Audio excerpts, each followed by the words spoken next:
Crisis! DC loves a comic with a good crisis in the title. But by the time they got to the really big one, the first really big one, the multiverse collapsing Crisis on Infinite Earths of 1985, they had already had several Crisis events, or rather, stories called Crisis. These would usually involve some kind of team-up with another universe, some kind of crossover. It was very dramatic. Now, post the big Crisis, DC would still play with the Crisis titling. There'd be Infinite Crisis, Final Crisis, which was a lie, Dark Crisis, which then got a subheading adding to it. These ones tend to be a bit more talked about than the first Crisis stories, which don't get as much play, and they show that DC comes about titling things Crisis quite honestly. So I wanted to talk about these because they're fun. Want to trace the line to the tapestry of history. I was debating doing this as one massive video, but no, it would be about 5 hours long, and I want to give each Crisis its due. There's lots of fun details to highlight in each, so let's start off with Crisis on Earth 1. I'm Sasha, this is Casually Comics, and it's history time. Now, Crisis on Earth 1 takes place in Justice League of America number 21. This from the year 1963, and it's part of a two-part story, with issue 22 being Crisis on Earth 2. Both are written by Gardner Fox with pencils by Mike Sekowsky, the inks are by Bernie Sachs, and since it's 1963, Julius Schwartz is the editor. Now, Crisis on Earth 1 and Earth 2, it's a special outing. It's building upon something that Gardner Fox had already established in Flash 123, The Flash of Two Worlds. That was in 1961, and that was the idea of a DC-specific multiverse. The concept of specifically an Earth 1 and 2, wherein classic versions of the DC characters resided on one Earth. The designation would end up being that Earth 2 was the Earth of the Golden Age heroes and Earth 1 was one of the Silver Age heroes. I have heard talk that it wasn't originally what Gardner Fox had intended, but I couldn't find a direct quote, so if you have it, please share. The naming does not happen in this issue, but the concept is outlined. Now, in issue 123, there's some cheeky meta stuff going on, in the fact that the Earth 1 Flash, Barry Allen, he mentions that he read about Jay Garrick's Flash in comic books that were written by Gardner Fox, which is of course a nod to the fact that Gardner Fox was the co-creator of the original Flash.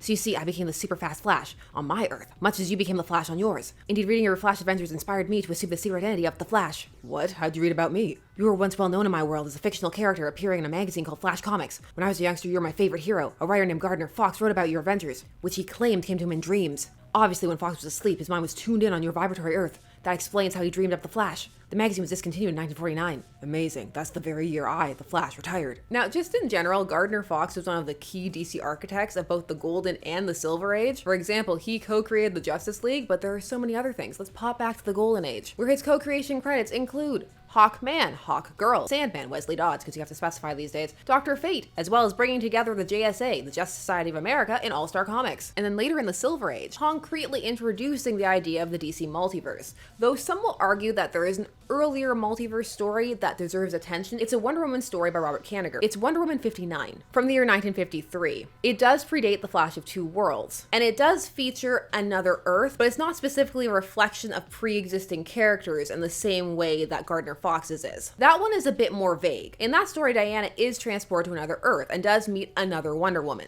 Finally, at a lonely beach, the daring duo emerged.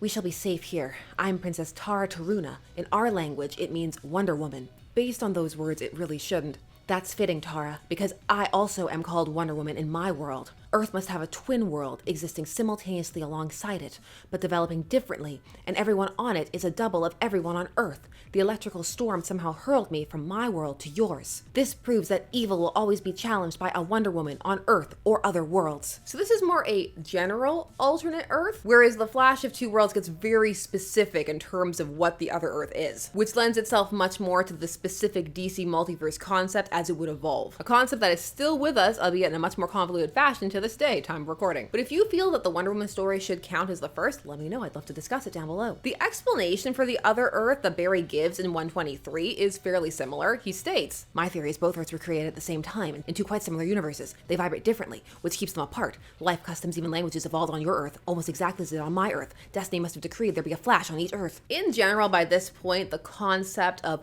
alternate universes, parallel worlds was growing in sci-fi. One story that gets cited as popularizing the concept is Murray Leinster's Sidewise in Time, which was published in 1934, but it's not technically the first. Regardless of what was the first for DC Comics, it's the Flash of Two Worlds that sticks and gets expanded upon. And then it goes on to explode the concept in Justice League 21. It does something quite significant in this issue, which is put the JSA, the Justice Society, back in action. It even highlights this on the cover. Back after 12 years, the legendary superstars of the Justice Society of America featuring Crisis on Earth 1. There's an exclamation mark. You gotta say Crisis. Also, that 12 years is accurate. The last issue of the Golden Age JSA in All-Star Comics was in issue 57 in 1951, so 12 years. This is also the first time the two teams will be meeting up entirely, although Jay and Barry have already had their own team-ups, and also Barry has met members of the JSA. So with all that set up, what's gonna be the premise of this Crisis? Well, first we start off with the Justice League, who includes, we gotta do a roll call. We got Batman, Green Arrow, Martian Manhunter, Green Lantern, Hal Jordan, Wonder Woman, The Flash, Barry Allen, Superman, and the Atom, Ray Palmer. Also, Aquaman. I forgot him on the first read-through. I'm sorry, Arthur. And they have to deal with the fact that 3 of their villains have escaped. They're all pulling robberies at the same time. And they are Kronos, Dr. Alchemy, and Felix Faust.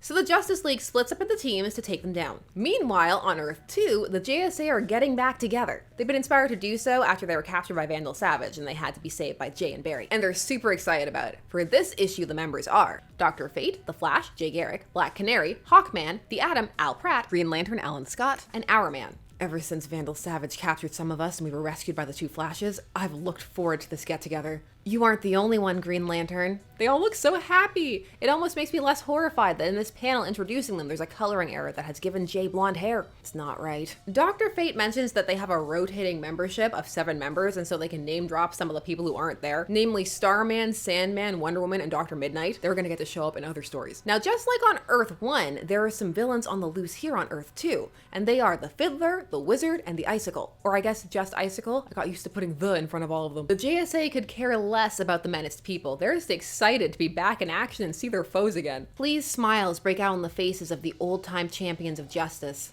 I feel younger already. The Fiddler, what memories I have of him. And I of my old nemesis, the Icicle. Now, just like the Justice League, they take off to deal with their villains, but this issue is going to spend more time with the Justice League than the JSA. From here, the story starts to follow what was a common formula of the time, and it can be fairly repetitive. What it is as follows. Each team will encounter a villain or problem in the story, in this case villain, and then the first act will play out the same way for each team. In this case, it's them encountering the villain they want to take on and being defeated. The entertainment can come from some of the fun moments from the combinations of the teams that are placed against a villain or whatever the conflict is. So the situations could change, but the base formula could be fairly predictable, especially if you read a lot of these in a row. But for this issue, are the fights fun? They're fairly standard, although there are some standout moments, like Dr. Alchemy turning a telephone pole into kryptonite to best Superman. It's a pretty impressive feat, and Superman's backup was Green Arrow, who gets trapped in some quicksand and his arrows get turned into weeds. Hal also nearly dies because Kronos coats him in golden mist, and Wonder Woman has to save him, and then he has to save Batman. So each villain successfully completes the robbery.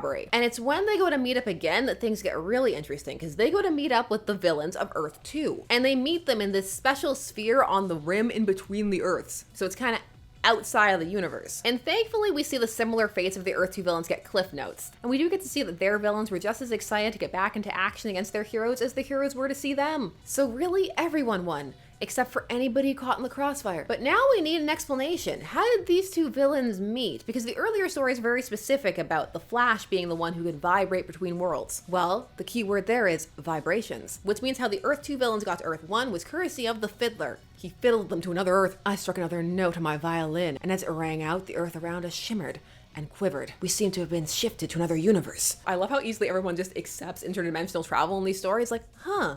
Cool. They even ended up on the same stage that Barry left from in The Flash of Two Worlds. And it just so happens that at that moment, the trio of Earth 1 villains were gonna rob that stage show, and that's how they met. And really hit it off, apparently, because now they've got a whole team-up plan, they've got a secret base. Okay, so what is the plan? The plan is that they would each successfully complete robberies on their Earths and then swap. The trouble with being a super criminal has always been the fact that the Justice Society, or in your case, Kronos, the Justice League, always catches us. In our Earth, no one knows you 3. In your Earth, no one knows us. Icicle, that is not true. Barry talked about how there was a comic book, but in all fairness, he wouldn't know that. But the other villains should know that. This plan is already flawed. Now, of note, the 2 groups have also captured the Flashes, which takes them out of play. And the Flashes look like they're judging them for their inferior plans. You understand, Flashes, that we had to get rid of you because you alone know the way to travel between the 2 Earths. And you alone could recognize the villains of both worlds if they showed up on yours. So that's the explanation, but also we've already had 2 stories featuring the Flashes as prominent members of the team-up, so it's time for other people to have their turn. So how are all the villains going to get to the other Earths? Well, the Fiddler has made them each small personal vibrators. He missed his calling. So the two sets of villains swap Earths, and we learn the most important detail of all, and that's that the Fiddler wears a wig. Wig life. But at their core, these villains can't be content, and it's the Earth 2 villains who crack first. Out of boredom and greed and hubris, they decide to challenge the Justice League. But they dress up as the Earth 1 villains to do it. They don't blow their cover entirely right away. And so we get them taking on and actually capturing the Justice League. Take that, Earth 1. There's one panel once the Justice League is trapped back inside of their own base that's essentially just full of details trying to stop people from writing in questioning why they didn't just break out. Since my only other weakness is magic, it was magic that defeated us, magic that brought us here. And it's magic that's keeping us here. These doors can't be budged. My willpower isn't strong enough to get my ring to open them. But it's okay. Batman thinks they should fight magic with magic. And they have this crystal ball that was given to them by Merlin, and there's an editor's note that says where. This issue is great for the editor's notes. They're able to do this seance type thing to contact Barry, who tells them they should get the heroes from Earth 2 and bring them to Earth 1 because they won't be impacted by the magic because they weren't there when it was set up. Let's go with it. And so they do that, and the JSA comes and meets the Justice League. And I love the panel. It's really fun. You can see these little details like Hal and Alan comparing rings in the back, and just the two Atoms meeting, and for once Al Pratt being bigger than somebody else. So how is this set up is that the Justice League goes to Earth 2, the Justice Society stays on Earth 1, and the two Green Lanterns go to the edge of the outer rim of the universe to get the two Flashes, because they got the willpower. This leads us into issue 22, Crisis on Earth 2, and this cover would lead us to believe that Hal is more flexible than Alan. Also, the recap page of this issue, which is a whole page, calls the villains crime champions. They would love that. It's very positive and upbeat. Now, with the short novella of a recap done, they get right to it. On Earth 1, the JSA are battling their villains, who have changed back into their Earth 2 costumes, because maybe the Fiddler missed his wig. I guess it's not as fun if you're not in your own actual persona. He's fiddling at a natural history museum, and that means, of course, that some of the things come to life, and one of them is a gorilla. Silver Ace DC loves gorillas. I'm also pretty sure that Hourman and the Atom may have broken the Fiddler's spine. Like twin tornadoes, the Justice Society duo cuts down the violent villain. Next stop for you is jail. Ugh. Now, in the first issue, we got to see the Justice League take on their villains one at a time. In this, we start to get that, but they also break it up with some other scenes. So this issue doesn't feel quite as rote as the first issue does. It jumps around a bit more, and it makes it feel a bit more dynamic and also a bit more intense. You do get a bit of the JSA getting to take on some of their villains, though. So you get to see the sequence where Black Canary uses her Canary amulet, which has a bunch of things inside of it. Sometimes it's a knife, sometimes it's smoke pellets. This time it's a little glass bead that she uses to start a fire to distract the wizard, but that doesn't stop her from being turned into solid marble. The magic in these old issues is really intense. Also, Hawkman is the one she's paired with, and he is struggling. Meanwhile, carrying his disobedient wings in a hand, and supported by eagles whose language he speaks and who obey his commands, comes Hawkman. Hawkman, Aquaman of the skies, now on Earth 2. The Justice League are battling their villains, who are hiding out there, and should probably be pretty mad at the other villains for ruining their sweet retirement plan. The fight moment that's my favorite from this issue is that Batman and Wonder Woman are flying their jets, their Batplane and then the invisible jet for Wonder Woman, and they get turned into winged horses, Pegasus, Pegasi, whatever the plural is, and they're also color coordinated as well. Some of these villains should really lose less. Their powers are impressive. Also, when they fall into a pit, Wonder Woman tunnels her way out of the hole in the ground like a drill. Now, and arguably the most important mission are the Lanterns, because they're going to try and get the Flashes, who have the ability to travel in between worlds, although the Green Lanterns, as we're seeing, are also going to be able to do that because of the willpower. However, unfortunately for them, their mission was a trap, and as they finally come up with a way to free the Flashes, all of the heroes vanish. Both Earths everywhere. The ones in this story, not every hero everywhere. It was a magic spell. As they disappear from Earth 1 and Earth 2, the Justice League and Justice Society members find themselves locked inside cages, far out in the depths of space. Oh, there weren't enough Earth 2 heroes, so Superman has to share a cell with Aquaman. How boring for him. Neither the power rings of the two Green Lanterns nor the superpowers of the various members can manage an escape. There's no kryptonite around, so these cages must have been fashioned by magic. Should have just left Superman at home for this one. So after some more explanations as to why the usual methods that people would use to break out wouldn't work, we have to improvise. And thankfully, the villains were very kind or just didn't think about it, because there is a telepathic connection between the cables and it allows the heroes to talk to each other. And the Atom has a plan, the Atom, Ray Palmer Atom, and it is to shrink down. He needs somebody to shrink. That's his base plan. So he sends that idea to the Green Lanterns. Can they shrink down to a subatomic level and then kind of just slip through the bars? Of course they can. They know what Will is. Hal does, because Alan's with him. This issue really does have some cool moments for Hal and Alan working together. There's a bunch of times they need to combine their powers to free people. So it really doesn't come across like one is better than the other, and it's nice. And probably would have been much appreciated at the time, given what a big deal Alan Scott was during the Golden Age. How popular and influential Alan Scott was has been a bit lost to time, but he was a really big deal. This level of respect is similar to the amount that was afforded to Jay and Barry in The Flash of Two Worlds and also their other team up. This issue just takes the time to try and show narratively that both sets of heroes are cool and useful, and it's appreciated. Within moments, all the cages have been broken, and now let's mix it with those crime champions for the last time. Hal, Alan, we couldn't get any other shape.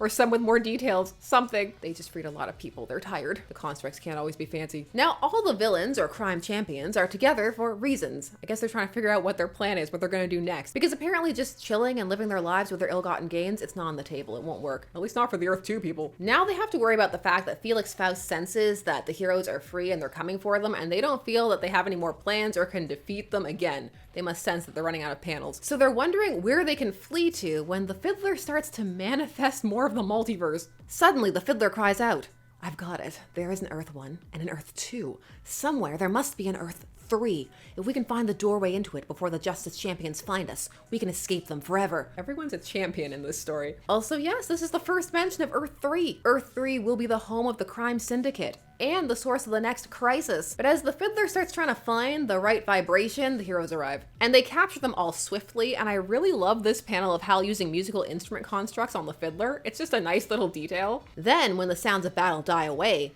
"We saved not only Earth 1 and Earth 2, but for all we know, Earth 3 as well." Wait, so they were close enough to hear the Fiddler talk about that? Were they just waiting to see him try and then they burst in? If so, that's mean. "Yes, and we'll take precautions to see they never threaten anyone or anything else again." Did they kill them? Also, Dr. Fate. There's no saving Earth 3. And so the teams vow to keep in touch. They explain where Snapper Carr was, which was taking a college exam. Maybe it's because he missed this that he turned on them. And the crisis is averted. They really do keep in touch. There would be many more team-ups. This would become an annual thing for a bit. These issues are very historically significant. It's the first JSA JLA team-up. It brings the JSA and Golden Age characters back in a big way. It opens up the opportunity to use them more frequently in stories, introduces them to newer readers, brings them back for older ones. The Earths are named in this issue. It sets the stage for the DC Crisis stories as being these cross-dimensional showcases. Now, compared to how some of the crises are going to play out later on, this does have comparatively lower stakes, but it still has a lot of moving parts. It was a fairly big outing for the time. There's a lot of characters used here, and the heroes and villains both get to visit both Earths, and they try to have them all have a moment. Plus, there's the introduction of the space in between the Earths. The character pairings are interesting and leave room to perhaps want to see different combinations. In terms of it being a story, it's a fun one, if a bit cramped, because it tries to adhere to the getting to see every group in the established scenario format and to give them all, as mentioned, a moment. Although, since it would have been 12 years, for some fans this would have been their first time seeing the JSA, so it makes sense to try and introduce as much as possible. At the time, I could see this being quite the epic crossover. I managed to find some letters about it from Justice League of America 25, so of course we're gonna read some letters. Letter time. Dear editor, I have but one comment to make. I can't figure out why you printed Crisis on Earth 2, much as I enjoyed it, because you will never be able to top it. Dear editor, after reading Crisis on Earth 1, I took it for granted that any sequel could not continue in the same excellent standard. But oh, was I wrong. The two parts flowed into each other so smoothly, continuing with the same quality that I barely noticed the time lapse between issues. What strikes me as most amazing is the manner in which you were able to allow each of the 22 characters equal time. Though I usually find complaints with Mr. Sikowski's artwork, I was so thrilled with this whole thing that I can't help hand him with a few compliments too. He did some excellent shots of it's in quotes, of Wonder Woman, Black Canary, the Icicle, and Wizard. Dear editor, without a doubt, you have succeeded in publishing the greatest story in the entire history of comics. Never has a single full-length story featured so many courageous champions. Yeah, champions. So many excellent villains. They're also champions, or is such an intricately devised plot, and the basis of it all, the long-awaited revival of the Justice Society of America, which drifted into limbo for more than a decade, and which now once again emerges in a glorious resurrection. The Justice League is always great. In these two issues, it surpassed itself, but let me devote the core of this letter to the Justice Society, whose members, thought by many to be washed up due to age and inactivity, at no time were deterred from achieving their noblest purpose, the triumph of justice over crime. It is in their honor that I commend them for the courage, fighting spirit, perseverance, patience, and guile displayed on both Earth 1 and Earth 2. These letters are so nice. They're not normally this nice. Now, hopefully one did not find this confusing, because going forward, they're either gonna stay at this level of a bunch of things happening or just add to it. They're only gonna get more complex from here. However, these issues are also just worth reading for fun on top of their historical merit. It's interesting to see how the powers worked, the Silver Age's penchant for over-explaining certain details but not others. The villains were so close to winning. They just had to chill,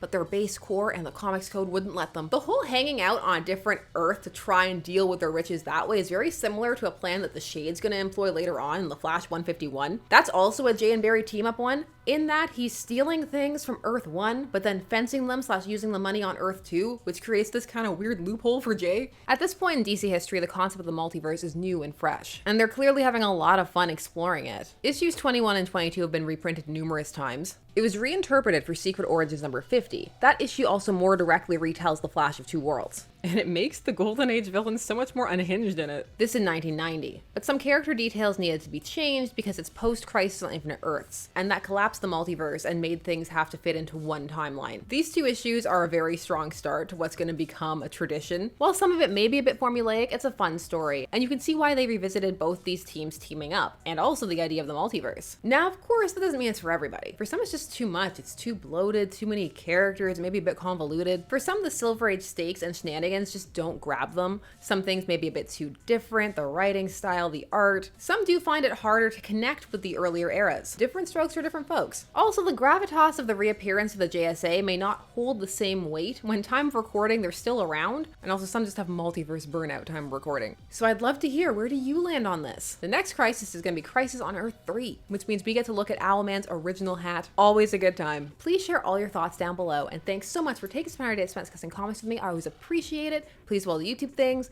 like, comment, subscribe, hit the notification so that you never miss a vid. Much appreciation. I'll see you again soon. Bye-bye.